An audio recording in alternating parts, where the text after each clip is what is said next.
Good morning, Oilers. I'm your host, Nick Luce, welcoming you to this week's edition of the Oil Spill. Today is Friday, November 3rd. Here are the announcements for today. Voting is in for the CTE Club e-board. Congratulations to Chelsea Kelly as the president, Izzy Watson for the vice president, Daisy Graham as the secretary, and Morgan Fuller as the treasurer. The next CTE Club meeting will be November 16th at 3:15 in room 507. On Tuesday, November 14th, MPHS will be holding a Veterans Day Assembly in the gymnasium. All veterans in our community are invited and are welcome to attend. Please see the event flyers that will be posted throughout the high school. If you have any veterans in your life that would like to attend and be honored, please scan the QR code on the flyer to RSVP. For any questions or concerns, talk to Mr. Epple or Mrs. Willie. Good luck to the MPHS Marching Band as they will compete at the Michigan Competitive Bands Association State Finals at the Ford Field this Saturday. Now we are going to go to sports with the Ozone. I'm Brock Binder. I'm Brenton Scoby. And welcome to the Ozone. Tomorrow we've got girls varsity swim away at the SBL Championship. We got football, home against Forest Central, 1 p.m. Dean's Camo out. Oiler Country, let's ride. Hello Oilers, this is Mr. McIntyre, the Athletic Director. We're wrapping up the fall season here and it's time to start talking about the winter season. We're looking forward to providing as many opportunities as we can for our student athletes this winter, and I'd like to start talking about some of those. A lot of you know some of our winter sports, but maybe you don't know all of them. We have boys and girls basketball, wrestling, competitive cheerleading, skiing, hockey, and bowling. If you're interested in any of these sports we offer here at Mount Pleasant and would like to even try one maybe if you haven't before, come down to our office, see us, and we'll fill you in on everything you need to be able to do. Most importantly is make sure you have a sports physical before tryouts start. Many of our tryouts start here in the next few weeks. We look forward to seeing as many of our student athletes there. And again, come down and see Brandy or I if you have any questions. Go Oilers. I just can't get this. This is so confusing. I wish I could get some help. Well, luckily for you, there is. Did you know that there's tutoring every Tuesday and Thursday? There is? Yeah, this is from 3 to 4 after school. You can work on math, English, science, history, really anything you need. And it's all at the media center after school, so any grade levels can get help. That sounds amazing. And it only lasts an hour? I'll be there. Calligraphy Club is a relaxed club where members practice their handwriting in a more fancy way. It's not only for experienced writers, but for everybody who wants to improve their handwriting in cursive. It's hosted by Mrs. Lilly, and the next meetings are November 8th and November 29th. For more information, email Rowan Frost or Mrs. Lilly. We hope to see you there.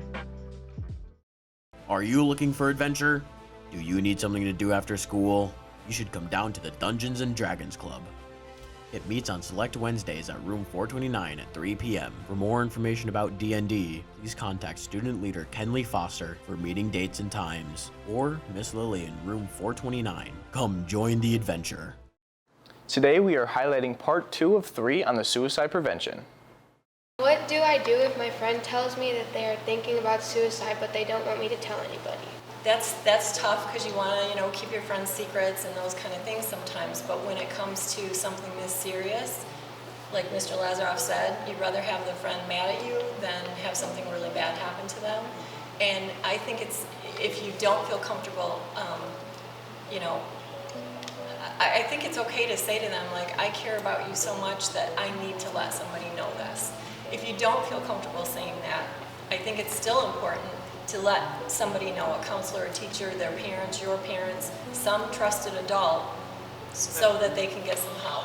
We also have ways, like if you came down and said, hey, I don't want my friend to know I'm telling on them, I have ways that I could at least check in with that student and then try to open up the conversation a little bit to see if I can make it look like it wasn't coming straight from you.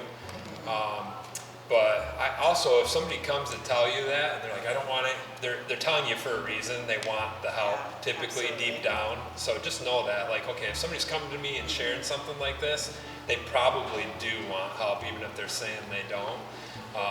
And then maybe even with them. So like if a kid comes in my office and says that, I try to see who is that other adult in their life or somebody that they would be comfortable with. Usually there is somebody else, and like, okay, well I'll do it with them together, so I'm not going behind their back just a couple thoughts. Well, and I also think the message that if you don't, so if somebody comes to you and says that and we do nothing, that kind of says like, well, okay, we don't care, but if somebody comes to you and says that and you do get some help, they at least know like somebody cares enough to go and try to get help. So what do I do if they haven't said anything about suicide, but I'm just really worried that they might do something? I think sometimes you just need to ask. You need to talk to them and say, is this what you're thinking about? And, reach out to those adults that can help you. Definitely bringing it forward to, or, bringing it to Mr. Lazaroff or Ms. Carter. Well, it's like he said before, we call students down sometimes just to check in with everybody. And so if it's kind of one of those situations where just a weird vibe is going on, and just something doesn't seem right, I mean, we can just call a student down and say, hey, I'm just checking in and you see how you're doing. We don't have to say you said anything, kind of like the previous conversation. But I mean, I guess I would say always err on the side of being safe in that situation. If you're getting a weird vibe, trust that and make sure you reach out to somebody, an adult.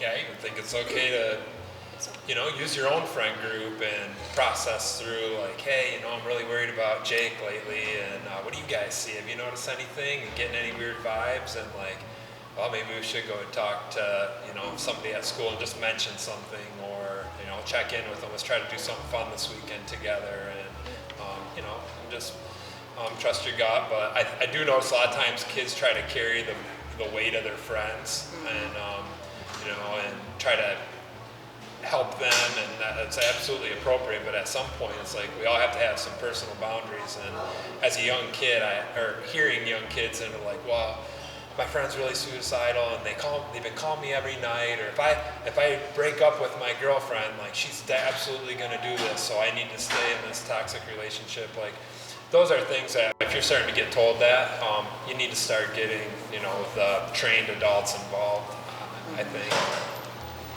What if they make comments about suicide but say it's a joke? And that happens. You hear people say that and they're like, oh, I'm just kidding.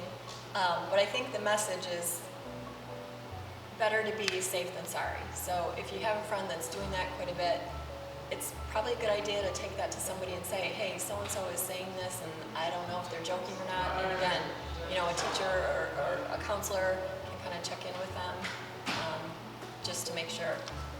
And it does. It happens all the time. And we'll just do a quick assessment, make sure, like there isn't any intent or plan, and also like to let kids know just like the seriousness of their words, because if I make a comment in class about it, I could be joking.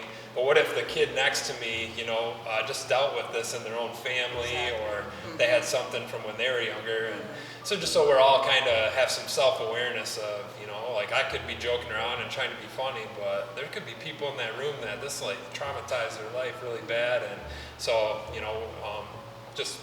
try to have those types of conversations. What do I do if I see something on someone's socials? That's a real hard one, because that's kind of a gray area, right? Like it depends. Sometimes when they put stuff out there, it's like they're being real serious, like you can tell, but sometimes it's a weird cryptic sort of like message.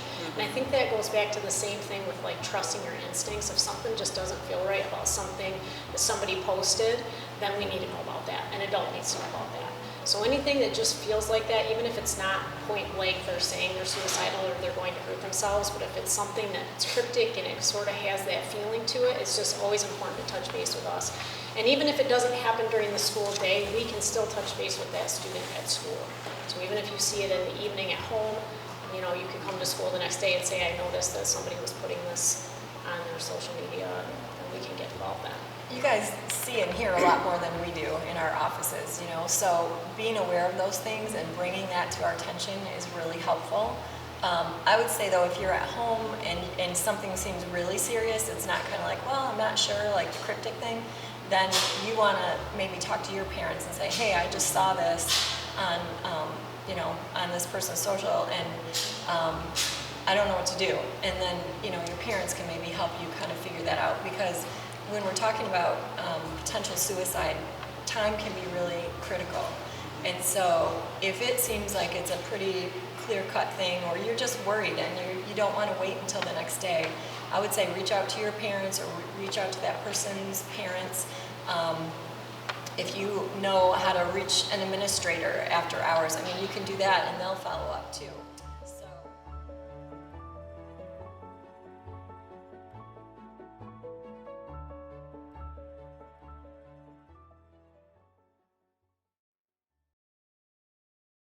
This has been Nick Luce. Please stand for the Pledge of Allegiance and have a great weekend, Oilers.